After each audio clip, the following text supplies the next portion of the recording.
આ તરફ મહુવામાં માલણ નદીનું પહેલા જ વરસાદમાં રૌદ્ર સ્વરૂપ જોવા મળ્યું। ભારે વરસાદને કારણે નદીઓમાં પાણીનો પ્રવાહ વહી રહ્યો છે, જો કે હવે નદીઓ રૌદ્ર સ્વરૂપ ધારણ કરી રહી છે।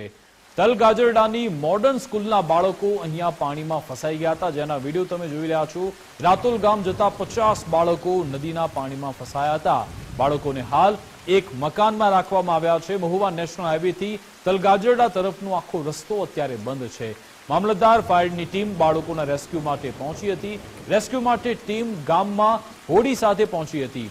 આ તરફ કેન્દ્રીય રાજ્યમંત્રી નેમુબેન બામણિયાએ પણ તંત્રને આદેશ આપ્યા છે। વિદ્યાર્થીઓને ઝડપથી મદદ પહોંચે તે માટેના આદેશ આપવામાં આવ્યા છે। ભાવનગરના તલગાજરડાના દ્રશ્યો છે, જ્યાં 50 જેટલા બાળકો ફસાયા હોવાની વિગતો છે।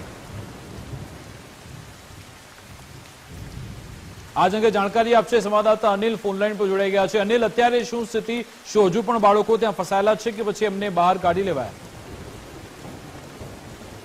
કે તંત્ર દ્વારા ટીમ બોલાવી લેવામાં આવી હતી, પોલીસ જવાનો હતા અને એસડીએમ પોતે પણ ત્યાં હાજર, અને કહી શકાય કે તમામ બાળકોને અત્યારે બહાર સુરક્ષિત જગ્યા ઉપર રાખી દેવામાં આવ્યા છે। અને જે તલગાજરડા ગામના નીચાણવાળા વિસ્તારો છે તેને પણ એલર્ટ કરીને ત્યાંના લોકોનું સ્થળાંતર સ્કૂલોમાં અને અન્યત્ર જગ્યાએ કરવામાં આવી રહ્યું છે। અત્યારે સ્થળાંતરની કામગીરી શરૂ છે। વિકાસ, બીજી તરફ વરસાદની જો વાત કરીએ તો ગઈકાલ રાતથી અવિરત વરસાદ વરસી રહ્યો છે, જેને લઈને જે ડેમ છે ઓગળ, રોજ, આ ત્રણેય ડેમ પહેલા જ વરસાદમાં ઓવરફ્લો થઈ ગયા છે અને ગાંડી તૂર બની છે। વિકાસ, બિલકુલ અનિલ, જણાવશો જે શાળાના બાળકો છે કેટલો સમય સુધી એ કમરસમાં ભરાયેલા પાણીમાં ત્યાં હતા અને પછી ત્યાંથી એ લોકોને સ્થળાંતરની પ્રક્રિયા શરૂ થઈ? કેટલી સમયમાં તંત્ર ત્યાં પહોંચ્યું? અત્યારે હવે ત્યાં શું સ્થિતિ?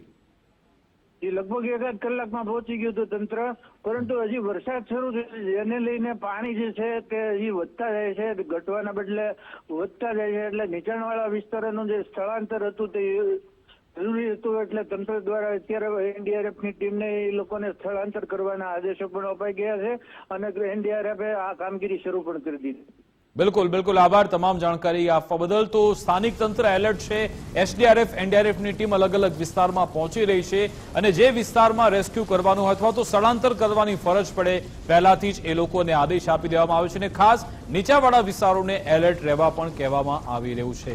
તલગાજરડાની જે મોડર્ન સ્કૂલ છે એના જે વિદ્યાર્થીઓ છે અહીંયા ફસાઈ ગયા હતા, જો કે તુરંત જ તંત્ર ત્યાં પહોંચ્યું અને તેમને સુરક્ષિત સ્થાને લઈ જવામાં આવ્યા છે।